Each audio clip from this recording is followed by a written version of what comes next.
p.m., officers received a shot spotter notification around 37 and Cedar Streets. While en route, officers were notified that a juvenile male was located with non-life-threatening gunshot wounds or a wound to the foot area, and he was transported for further treatment. Again, detectives did their thing, quickly gathering information on additional persons involved in the incident, and they transported multiple individuals to headquarters for questioning. I spent time with Chief Minter and the parents of these young men at Savannah Police Headquarters. At this time, the shooting does not appear to be an isolated incident. It does appear to be an isolated incident between no parties. Again, Chief Minter is here for any additional information as he deems able to release. We know that community information will help us solve these cases quickly. This has been demonstrated over a week or so ago when Savannah Police had 3 shootings and it resulted in 4 arrests. We know that time is of the essence. I don't think these shooters need to spend another moment on our streets. If they've done it once, they'll do it again. In my mind, they are armed and dangerous, and so therefore we have to do what we can to ensure they are apprehended. So anyone with any information on these cases is encouraged to contact detectives at 912-525-3124, 912-525-3124, or you can always call Crime Stoppers at 912-234-2020, 912-234-2020. This is the way we get out of this. We remove people from the streets that do not need to be on our streets. Also last week, federal indictments were announced against 14 individuals that were removed from our streets, and want to thank our federal partners, particularly U.S. Attorney's Office and the DEA, also of course Savannah Police and CNT and all of those that participated. We know the partnership works, and we know that if we work together, particularly with our community, we're able to make things happen. And so crime, violence has no place in our community. Certainly illegal drugs do not. And so the message is, if you're engaging in that behavior, we will catch up with you and we will remove you. Certainly we know that federal time is more significant than state time. These young men are obviously facing some serious issues. Chatham County is now leading the way in COVID vaccinations, although we're leading right now on a team that's not doing as well as we would like for it to do.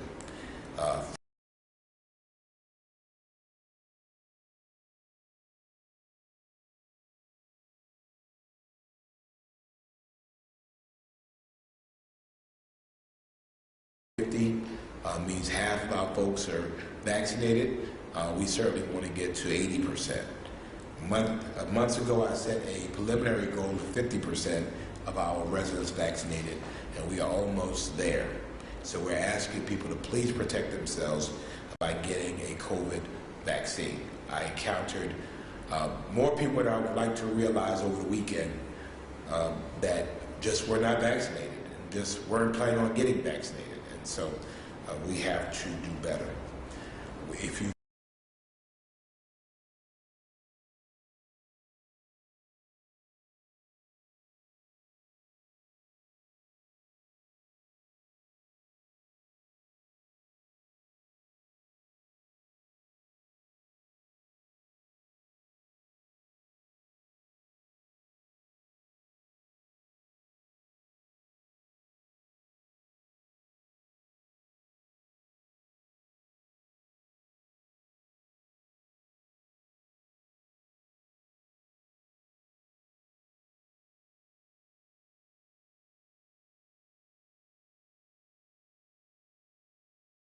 that vaccinations prevent severe illness and death. As we know right now, just 0.03% of fully vaccinated Georgians have been hospitalized with COVID since January, and 0.009% have died. And this is over 4 million Georgians vaccinated across the state, and those that are vaccinated, 0.009% have died. So you get rid of the wrong information by putting the truth out there, and you do the math. 4 million plus Georgians vaccinated, 0.009% are. And so we know that if you're vaccinated, you're less likely to get sick. And if you get sick, you're less likely to be hospitalized. And we know that you're less likely to die. Over this weekend, I attended the funerals of a few individuals, citizens in our community, gone far too soon because of COVID-19. I do not wish to do these things, and I certainly want them to stop. I know the way out of this is being vaccinated. The Coastal Health District is hosting pop-up clinics throughout our city, in addition to their regular hours at the health department. You can find a full list of locations and make an appointment at gachd.org/vaccine. gachd.org/vaccine. And walk-ins are also welcome. City employees have several opportunities next week to get COVID-19 vaccinations, and we want them and we expect them to take advantage of our incentive program. The clinics will be at the Savannah Fire Training Center at 280 Agonic Road today, Wednesday, and Thursday from 9:30 a.m. to 11:30 a.m. and from 1:30 p.m. to 3:30 p.m. Big thank you to the Savannah Jazz Festival for successfully delivering their 40th annual festival in a hybrid format, which was enjoyed by a socially distanced audience at the Savannah station over the weekend and viewed by thousands of jazz fans around the world. I certainly congratulate President Howard Paul, Executive Director Paula Fogarty, and the new Hall of Fame inductees, including our very own Mayor Otis Johnson, and our, of course, the recognition of our first Savannah Jazz Ambassador, Dr. Teddy Adams. The last day to comment on the draft Forsyth Park Master Plan is Thursday, September the 30th. You can view the draft and submit feedback online at friendsofforsyth.org, friendsofforsyth.org. For additional information, you can contact Friends of Forsyth at friendsofforsythpark@gmail.com, friendsofforsythpark@gmail.com, or call 912-441-8851, 912-441-8851. If you are looking to boost your business, we want you to sign up for the Economic Development Department's free class on this Thursday night at 6 p.m. This virtual course will focus on increasing positive buzz online and in the community. This department has hosted dozens of free online classes each month on various business topics, and it's worked out well during the pandemic time.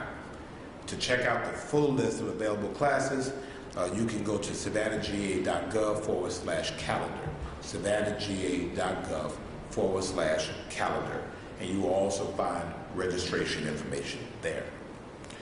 In council business last week, I was excited that the Housing Savannah Task Force presented Savannah's first ever affordable housing plan to the Savannah City Council.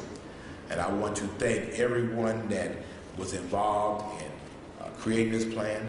I want to thank our co-chairs, retired Assistant City Manager Israel Small, and United Way Chief Executive Officer Brent Grant for leading this team of 40 community leaders, citizens, and subject matter experts to help to develop this comprehensive document. And I am looking forward to adopting this plan during our next council meeting. Our city manager, Jay Melder, also outlines his 90-day plan a very high-level blueprint for what we can expect for him for the next 80 days, 70-some days, something like that, which includes him getting to know the organization, finding his way around City Hall, finding his way around our city, delivering a 2022 budget, advancing key policies and programs, and just getting to know Savannah for what it is. He has the absolute right and responsibility to gain 20 pounds eating around Savannah like the rest of us do. And I do not want to make sure that he misses out on that experience. All right.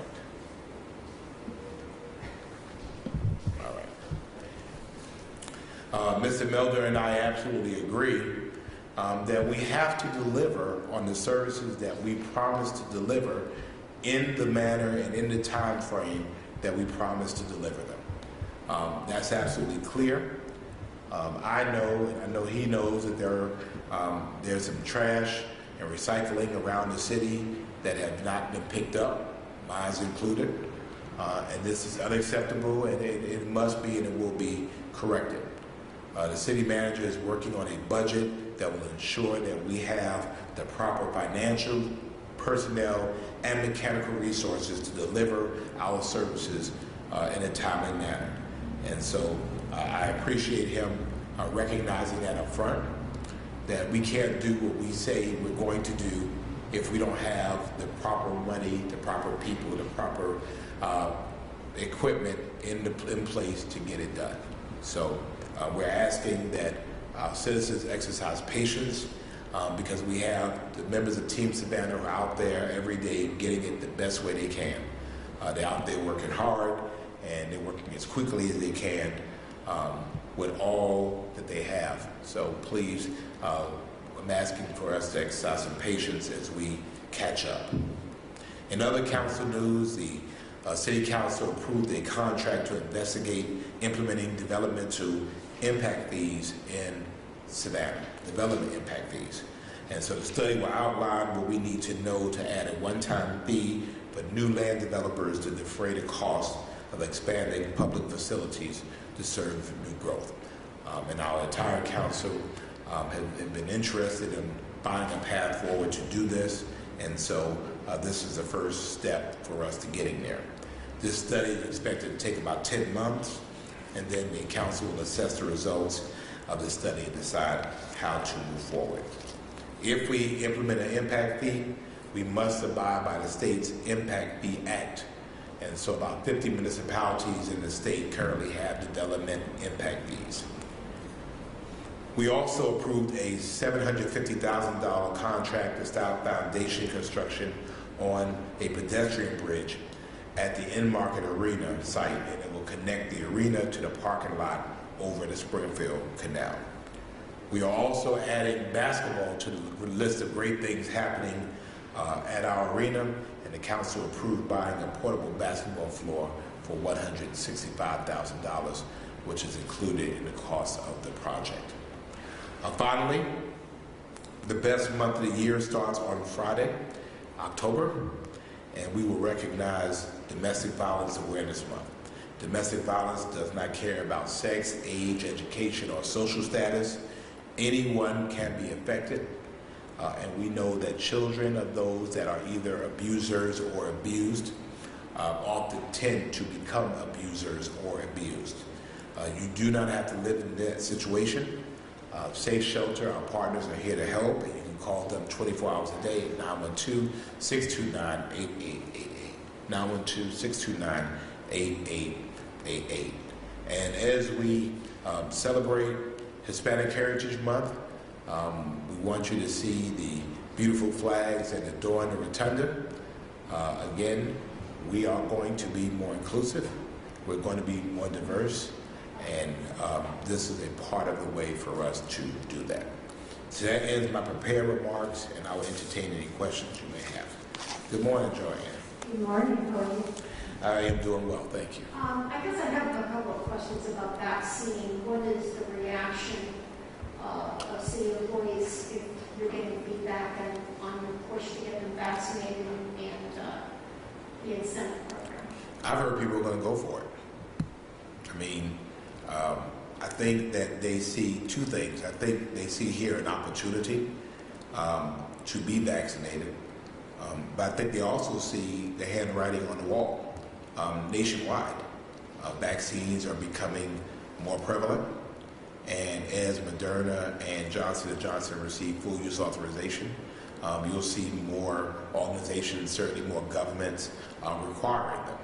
So you have the ability to do it now and be compensated for it, or do it under a mandate and receive no compensation at all. So I've heard some positive buzz. I think it would be difficult to really figure out how we're looking until at least half of the program rolls out. So maybe within a couple of weeks we should have a good, because in order to be finished by the 15th, I think it is, you have to have your first shot. So, you know, we should know pretty soon about where we're going to be. Are you aware there's a little bit of controversy about a billboard that St. Joseph's Campers put up? Have you seen that? No. Okay, I won't ask you that. What does it say? It says we are gaining patients and losing patients. Get vaccinated. There's some concern about that. What's the concern? I don't know if people don't like it. I mean, Offended by it. the truth is often hurtful. You know, the time is over to play nice.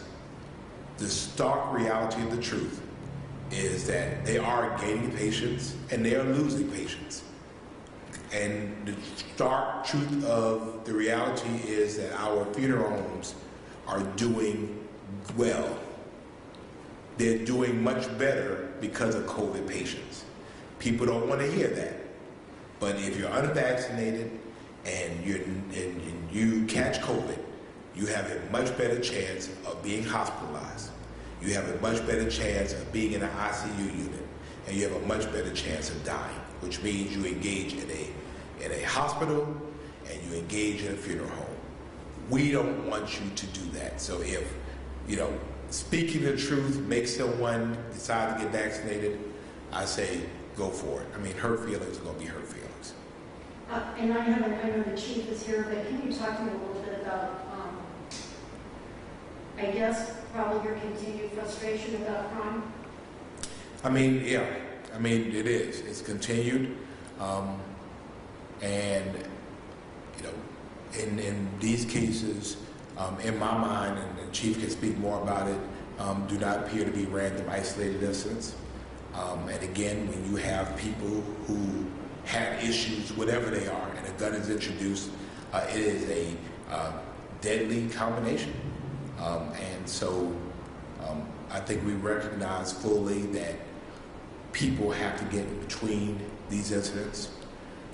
We have to learn how to decelerate or to diffuse incidents, to get in between, as I said before, a person and a decision to use deadly violence. You know, to be at Savannah Gardens with our police department, a lot of people out there, and of course the cell phone cameras were out. You know, that's just not a good look for us. It's not where we want to be.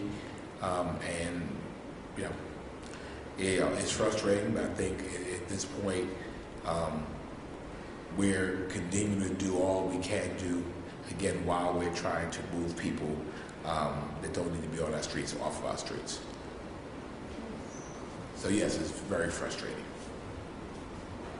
And not the way I want to spend my Friday afternoon or my Saturday afternoon.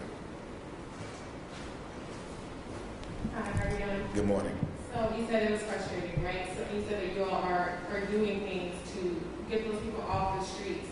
Other than arresting and investigating, what is the city doing specifically to be in these communities and to prevent situations like this? I think we're everywhere. I mean, again, I think that you know, people will think that the city of Savannah is the panacea for dealing with violent crime.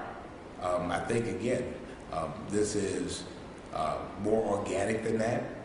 Again, it deals with the availability of guns in our community, the availability of illegal guns, the accessibility of illegal guns in our community, and the immaturity of someone to make a decision to use that gun.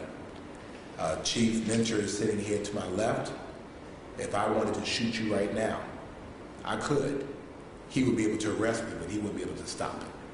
And so again, which is why over the summer and still continuing, we're engaging with parents, we're engaging with women and men because we need much more community-based help because at the end, the city of Savannah is not in everybody's home. We are in everybody's community, but we're not in everyone's home. And so it is finding ways to turn the temperature down, to separate parties, to move people away from the point where the showdown occurs. And I will tell you, if you do a post-mortem of every single situation, there's a point in which a decision is made, and you can't go back from there. We have to get in just before that. And so I recognize fully that we can't do it by ourselves. And so the community's help is important, although we are relatively low on violent crime as opposed to last year and as opposed to communities across our state and across our country. In our mind, it's still unacceptable. And so have you, as a city and law enforcement, thought of maybe amping up on law enforcement in these specific areas, or what does that look like? Well, law enforcement in my mind is a science. So, again, I think that we have, and the chief can elaborate more. I think, we have patrols, we have community service officers that are in these neighborhoods. And I think, we want to avoid a police state, but we also want to have effective policing. There is no study that shows that more police affect crime. Again, because if you look at almost every single situation we've had, in many cases we've had police officers within a minute of the location, within 2 minutes of the location. And Chief Mentor probably tell you, we've had situations in which the police showed up on the scene actively evolving and was able to intervene. So again, I think, for us, is employing smart policing, and I think that we're doing that. I think it's involving social media because a lot of that involves beef that's happening all over the place. But again, I just think it's still the partnership, the marriage between our law enforcement and our community. People know beef's happening and evolving well before they happen. And, we talk about those things. So how can we now say, hey, Mr. Policeman, I think the city managers, as we move forward our in-gun violence, how those things happen that, it's evolving, we see it simmering, that we say, hey, you know what, this is looking kind of strange. What can we do to get involved with that? How can we now get that concerned community member, that concerned clergy member in between that to try to take that temperature down? And then likewise, we have to continue to work hard to remove illegal guns from our community.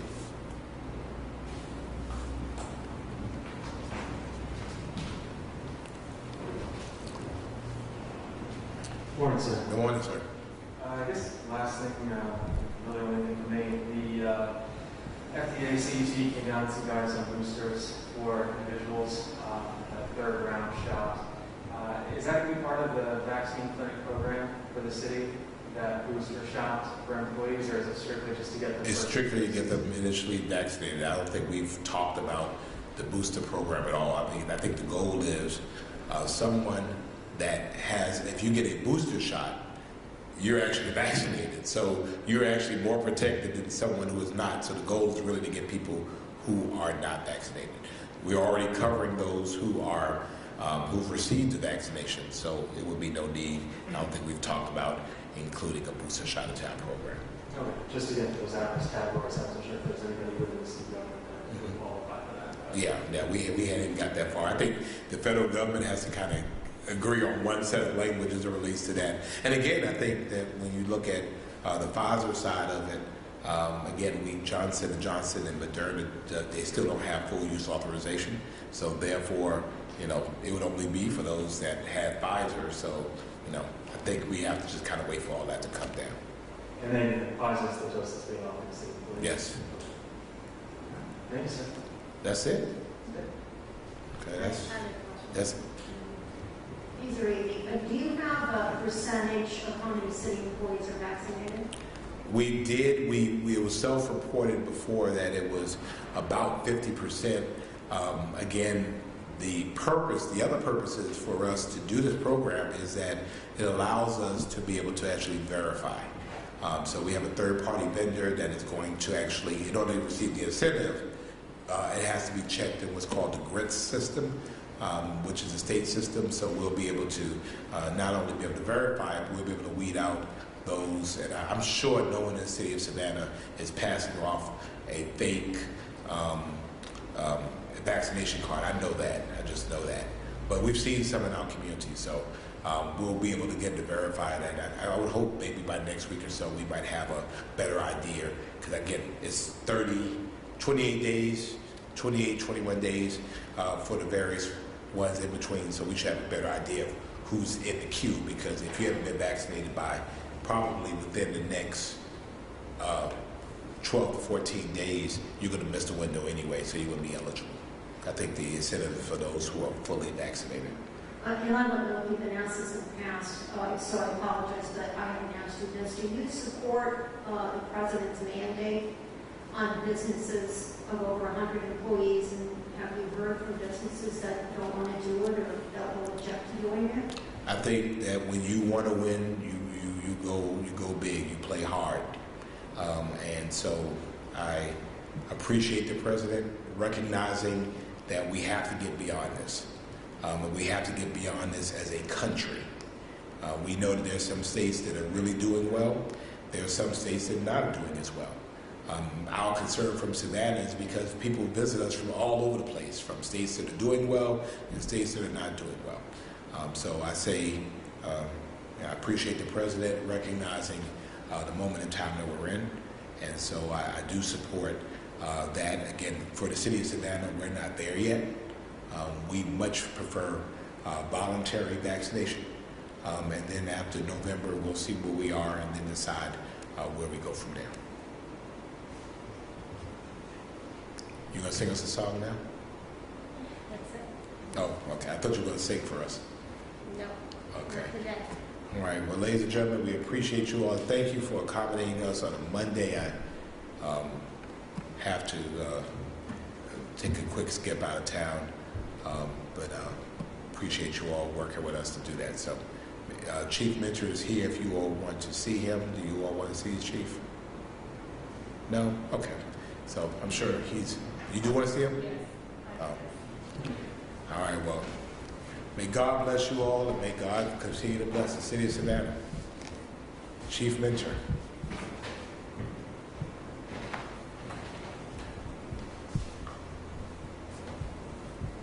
Appreciate it. Morning, everyone.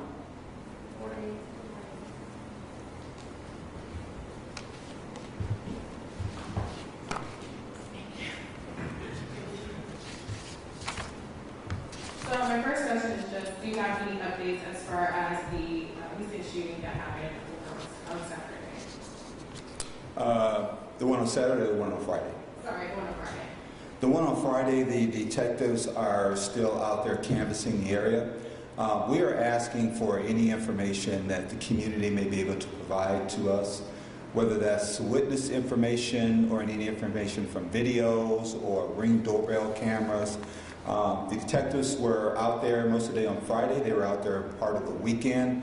I believe they're back out there again this morning. So any information that anyone can provide to us to help us with identifying the suspect or suspects involved in this incident would be very helpful to us. Okay.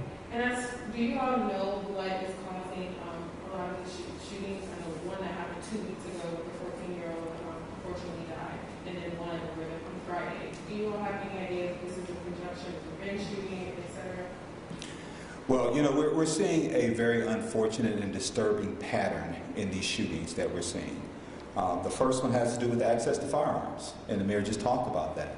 We have too many guns in our community. We have too many people who have access to those guns. The second thing that has been a pattern in most of these shootings is some type of confrontation between the parties involved in these situations. And the third one is very prevalent, It's poor decisions. People have a gun, they're getting into confrontations with individuals, and then they're making very poor decisions, which often involve using those firearms. And so you're saying that one of the problems is having access to guns. What are you all going to do about taking those guns from people who do not have legal rights to have the gun? Well, whenever we run into those situations, I mean, we've been very, very aggressive in addressing gun issues in our community. One of the challenges we continue to face are the number of guns that individuals are accessing through, that are stolen out of vehicles that are left unlocked. That continues to be a challenge for us, continues to be a challenge for other agencies in this area, and really continues to be a challenge for law enforcement across the country. But anytime we run into those situations, we're very aggressive in addressing those situations. There's another side of this that I don't want to be lost, and that is the really great work and the hard work the men and women of the Savannah Police Department continue to do on a daily basis. We are actually down in violent crime by about 3% if you look at our website. But being down in violent crime by about 3% really doesn't make a difference when you're going, well, it does make a difference, but it does make a huge difference when you're going and having a conversation with the mother of a 17-year-old and breaking some tragic news to them. So I really applaud the outstanding work the men and women of the Savannah Police Department continue to do on a daily basis to keep and continue to show a decrease in violent crime, but we also realize that there's some tragic situations that have happened in our community that still need to be addressed. And what do you think the city, law enforcement, and the community, all of you can do better to have the community build maybe more trust or be able to feel more comfortable with coming to you all as far as what they may have seen in situations? Well, I think we've made a lot of progress in that area. If you look at some of the recent incidents that we've dealt with, a lot of what we've been able to solve has been, through the cooperation that we've gotten from members of our community. I mean, we just had a homicide with the 14-year-old over at Fraser Homes, and that was some great information that community members came forward with. I was encouraged by the fact that the situation we had on Saturday, we had several parents that came forward, not only encouraging their children who may have had some information involving the situation, but also were very cooperative and really communicated well with us. So we appreciate that.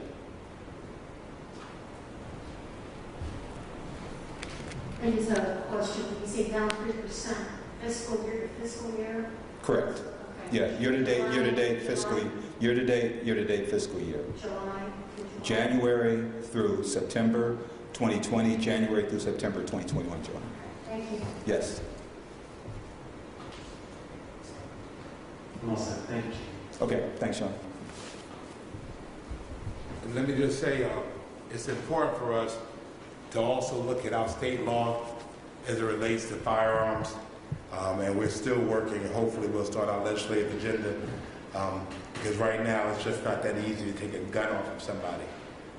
We have to have the means for our police officers to safely and legally interdict and remove illegal guns from people in situations